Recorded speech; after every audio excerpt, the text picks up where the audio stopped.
তুমি সে বড়দাদা বাবু তোমার কথা ভাই বলেছেন মা। আপনি তো কালী কাকা তাই না? এ তুমি কি করলে মা? কেন বড়দের প্রণাম করি, তাদের আশীর্বাদ নেওয়া কি অন্যায়? আশীর্বাদ? আসলে আমাদের মতো মানুষের আশীর্বাদ করতে পারে এটাই তো আমার জানা ছিল না মা। কিন্তু মালিক বাবুর মুখে শুনেছি আপনি এবারের অভিভাবক, আর অভিভাবকরাই তো গুরুজন হন। তাদের আশীর্বাদ না পেলে জীবনে চলার পথে আমি সাফল্য পাবো কি করে বলুন? এই আমি কার কথা শুনছি? আমার রানীমাও যে ঠিক এই কথা? না না না, আমি ভুল শুনছি না তো। যদি আমার আশীর্বাদের শক্তি থাকে তাহলে আমি তোমায় প্রাণ ভরে আশীর্বাদ করি মা। কালী কাকা, জীবনের প্রতিটি লড়াইয়ে তুমি জয়ী হও, জয়ী। হেরে যেও না মাগো, কালী কাকা, হেরে যেও না। কালী কাকা, কালী কাকা, মনে রেখো তুমি কিন্তু আমাদের দুই বুড়ো ছেলের শেষ ভরসা মাগো, শেষ ভরসা। কালী কাকা শুনুন, কালী কাকা শুনুন। ঘরে ঢোকা মাত্র স্থান পাকা করতে শুরু করে দিয়েছেন, কিন্তু যার হাত ধরে বাড়িতে প্রবেশ করবেন সে যদি আপনার হাত ছেড়ে দেয় তখন আপনি কি করবেন? আপনি ভুল করছেন দেবরাজ বাবু। বাবার মৃত্যুর পর অন্য কোনো মানুষের হাত ধরে চলার পথ আমি দেখিনি। আমি নিজের জীবনযাত্রাকে নিজের মতোই তৈরি করে এসেছি। আর সেই জীবনযাত্রায় মালিকের ছেলেকে বিয়ে করে পাটরানী হওয়ার ছবিটাও এঁকে ফেলেছেন তাই না? আপনার সম্পর্কে আমার একটা অন্য ধারণা ছিল দেবরাজ বাবু, শুধু আমার কেন বলতে পারি কোম্পানি সকলের। কিন্তু আজ আপনার সাথে কথা বলে বুঝতে পেরেছি সে ধারণা সম্পূর্ণ ভুল, আর তাই আপনি নিজের বাবার সম্পর্কে এইরকম কথা ভাবতে পারছেন। আপনার সাহস দেখে অবাক হয়ে যাচ্ছে। আপনি বোধহয় ভুলে গেছেন যে আপনি মালিকের ছেলের সামনে দাঁড়িয়ে কথা বলছেন। স্থান কাল পাত্র দেখে সত্যি কথা বলার মানুষ আমি নই। আমি মালিকের কোম্পানিতে কাজ করি আর তার পারিশ্রমিক পাই। কাজে মালিক কিংবা মালিকের ছেলেকে তোষামতি করবার কোনো প্রয়োজন আমার নেই। আমার যেটা সত্যি বলে মনে হয় সেটা আমি মুখের উপর বলতে ভালোবাসি। তা আপনার কি মনে হয় আপনার এই নির্ভীক মানসিকতা আমাকে এতটাই মুগ্ধ করবে যে আমি আপনাকে বিয়ে করতে রাজি হয়ে যাব? সত্যি বলতে আপনাকে বিয়ে করে আপনার স্ত্রী হওয়ার কোনো ইচ্ছে আমার নেই। কেন এসেছেন এখানে?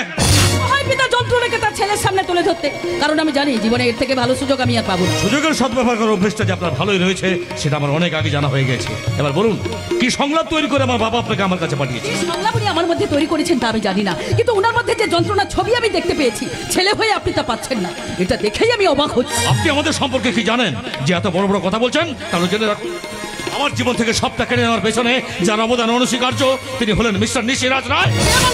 আপনার জীবন সৃষ্টি করেছে, আপনাকে এই পৃথিবীতে এনেছে, সে আপনার জীবন শেষ করে দেবে, এটা কি কখনো সম্ভব দেবরাজ বাবু? হ্যাঁ সম্ভব, সম্ভব, সম্ভব। এই সময় দাঁড়িয়ে যে সমস্ত বাবা মায়েরা নিজেদের চাহিদা, কেরিয়ার আর আনন্দগুলোকে নিজেদের সন্তানদের জীবনের চেয়ে বেশি প্রাধান্য দেয় তাদের পক্ষে এটা সম্ভব। আপনি বলতে চাইছেন আপনার বাবা আপনার দিকে না তাকিয়ে আপনার কথা না ভেবে শুধু নিজের স্বার্থের কথা ভেবে চলেছে, তাই তো? হ্যাঁ তাই তাই তাই তাই এই যন্ত্রণা প্রাপ্য। যদি সেটাই সত্যি হয় তাহলে আমার একটা প্রশ্নের উত্তর দিন তো। কখনো কি জানতে চেয়েছেন জীবনে উনি কি চান? জানতে চেয়েছেন স্ত্রীহারা হওয়ার পর ওনার জীবনে কতটা ঝড় বয়েছে? জানতে চেয়েছেন জীবনে উনি একা হয়ে থাকা মানুষটা শুধু তার নিজের সন্তানের জন্য নয়, কোম্পানির প্রত্যেকটি সন্তানকে ভালো রাখবার প্রতিজ্ঞায় কত কষ্ট কত লড়াই করে চলেছে? না, আপনি তা জানতে চান, কারণ আমরা সন্তানরা এটাই মনে করি যে আমাদের ভালো রাখাটাই বাবা মায়ের কর্তব্য। কিন্তু কিভাবে ওনারা ভালো রাখবেন বা তার জন্য কতটা পথ ওনাদের অতিক্রম করতে হবে বা কি কি প্রতিকূলতার সম্মুখীন হতে হবে সেটা জানা বা বোঝার কোনো ইচ্ছে আমাদের থাকে না। জীবনে পাওয়াগুলোকে ভুলে না পাওয়ার যন্ত্রণাগুলোকে মুঠো করে ছুড়ে দিই তাদের দিকে, যাতে সেই যন্ত্রণা তারা অনুভব করতে পারে, তাই না? আপনি কি বলতে চাইছেন সব দায় সন্তানদের নিতে হবে? না দেবরাজ বাবু, আমি তা বলি সব দায় যেমন সন্তানদের নয় ঠিক তেমনি সব দায় বাবা মায়েরও হয় না। আপনি কখনো নিজেকে নিজের বাবার জায়গায় একবার বসে দেখেছেন? আবার কখনো বা তার হাতটা ধরে বলেছেন বাবা আপনি কেমন আছেন? কখনো জিজ্ঞাসা করেছেন দুপুরে ওষুধগুলো ঠিক মতো খেয়েছেন কিনা? গাছের যখন বয়স হয়ে গেলে তারা যখন নুয়ে পড়ে তখন তারাও চায় একটা শক্ত খুঁটি এসে জড়িয়ে ধরে তাদের সাহায্য করুক। বহু বছর ধরে বর্ষায় ভিজে থাকা ছাতা যখন ভেঙে যায় তখন সেও চায় কেউ এসে তার একটু মেরামত করুক, কারণ জীবনে তারা শুধু দিয়েই যায়, শেষ সময় এসে কতটুকু পায় বলুন তো? আচ্ছা, আজ আপনার এই কথাগুলো শুনে নিজেকে অপরাধী ভাবার ইচ্ছে হচ্ছে আমার, কিন্তু তাও পারছি না জানেন, কারণ ছেলেবেলা থেকে সব না পাওয়াগুলোকে ভুলে আমি হয়তো চেয়েছিলাম একজন ভালো সন্তান হয়ে ওঠার, বাবার সমস্ত দায়িত্ব ভাগ করে নেওয়ার, যাদের ভালো থাকায় তিনি ভালো থাকেন তাদেরকে ভালোবাসা। তাহলে আমার ভালোবাসাকে উনি কেন কাটতে গেলেন বলুন তো? আপনি কার কথা বলছেন? ভালোবেসেছেন কোনোদিন? তাহলে কি করে বোঝাই বলুন তো? আমার জীবনে ভুল পথে দাঁড়িয়ে সঠিক পথের সন্ধান দিয়েছিল সে, আমার না পাওয়ার যন্ত্রণাগুলোকে ভুলিয়ে সবকিছু পাওয়ার সন্ধান দিয়েছিল সে, আমার জীবন অস্তিত্বকে আমার কাছে নতুন করে চিনিয়েছিল সে। আর তাকে আমার জীবন থেকে সরিয়ে দেওয়ার কারণ শুধুমাত্র সে গরিব ছিল বলে? তাহলে বাবা শব্দের অর্থটা আমার জীবনে কি হতে পারে বলুন তো? ভালোবাসার মানুষ জীবন থেকে চলে যাওয়ার কষ্টটা যে কি হয় সেটা আমিও ভালো করে জানি ম্যাডাম। আমি জানি না আপনি যার কথা বলছেন তার সঠিক প্রমাণ আপনার কাছে আছে কিনা, তাও বলছি ভুল তো মানুষ মাত্রই হয়। নিজের মানুষের ভুল শুধরানোর একটা সুযোগ কি দেওয়া যায় না? দিতে পারি সুযোগ। ওকে বলুন আমার ভালোবাসাকে আমার কাছে ফিরিয়ে দিতে, আমার স্বপ্নগুলো যেগুলো ভেঙে চুরমার হয়ে গেছে সেগুলোকে আবার জোড়া লাগিয়ে দিতে। বলুন পারবেন? না পারবেন না, কারণ তা কখনো সম্ভব নয়। যা আমাদের কপালে থাকে না তা চাইলেও পাওয়া যায় না, তবু যেটা আছে সেটাকে অস্বীকার করি কি করে বলুন? উনি তো বাবা, একবার কি ওনাকে ক্ষমা করা যায় না? আপনি ওনার হয়ে এত কথা কেন বলছেন বলুন তো? এতে কি লাভ আপনার? লাভ? লাভ একজন পিতার কষ্টকে লাঘব করা। একজন পিতৃহারা সন্তানের কাছে এর মূল্য যে কতটা তা আপনি বুঝবেন না দেবরাজ বাবু। আপনি নিজের বাবাকে তো আনন্দ দেওয়ার অবকাশ পাওয়ার সময় কোনোটাই পাইনি, তার আগেই উনি আমাকে ছেড়ে চলে গেছেন। তাই আপনার বাবার কষ্টটাকে কম করে নিজের বাবার প্রতি কিছু না করতে পারার কষ্টটাকে একটু ভুলতে চেয়েছিলাম। তাই হয়তো আপনাকে এতগুলো কথা বলে ফেললাম। তাতে যদি আপনি কষ্ট পেয়ে থাকেন আমাকে ক্ষমা করে দেবেন। চলি। দাঁড়ান, কি চান আপনি? মানে আমার বাবার কষ্ট কম হলে আপনার ভালো লাগবে তাই তো? আমার ভালো লাগা নিয়ে আপনি ভাবতে যাবেন কেন? ধরে নিন একজন সন্তান হয়ে আরেকজন সন্তানকে করা সাহায্য। আপনি? আমি দুঃখের সিংহাসনে বসে সুখের বিচার করি, আমি ভাবের ঘরে অভাবটুকু আখর দিয়ে ভরি, আমার পরম বন্ধু হবে এমন অধীর কই আমার জল ছবিতে রং মিলাবে এমন আবির কই, আমার স্বপন কিনতে পারে এমন আমির কই আমার জল ছবিতে। দেবরাজ বাবু, আমি আপনাকে বিয়ে করতে রাজি। আমি তো জানি আপনি কোনো বিয়ের প্রস্তাব নিয়ে আমার কাছে আসেন। বিয়ের প্রস্তাব আমার বাবা আপনাকে দিয়েছে, তাই আপনার কথা অনুযায়ী আমার বাবার ইচ্ছেকে প্রাধান্য দিয়ে তাকে একটু শান্তি দিচ্ছি মাত্র। কিন্তু বিয়েতে আমার একটা শর্ত আছে। শর্ত?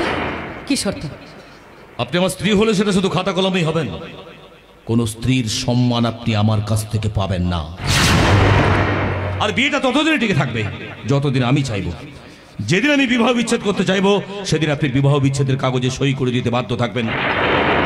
আর শর্তটা সম্পূর্ণ হবে কোর্ট পেপারে সই করে। বলুন রাজি?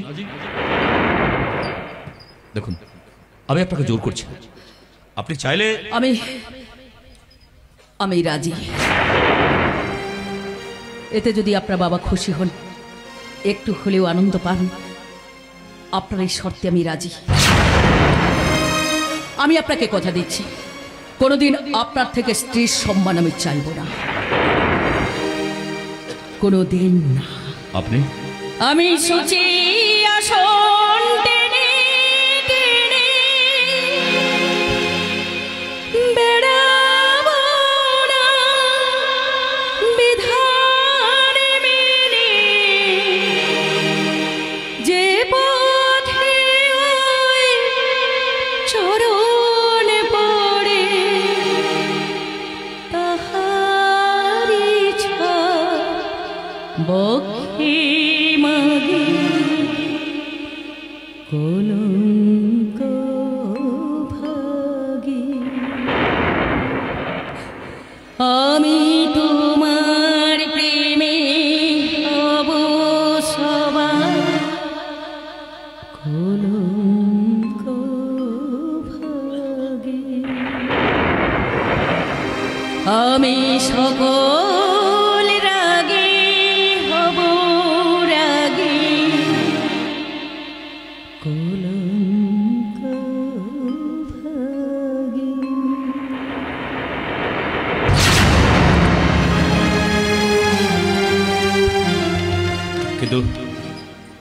আপনার নামটা তো জানা হলো না। আমার নাম রূপকথা ব্যানার্জি। হে অসম্ভব, হে অসম্ভব। কালী কাকা!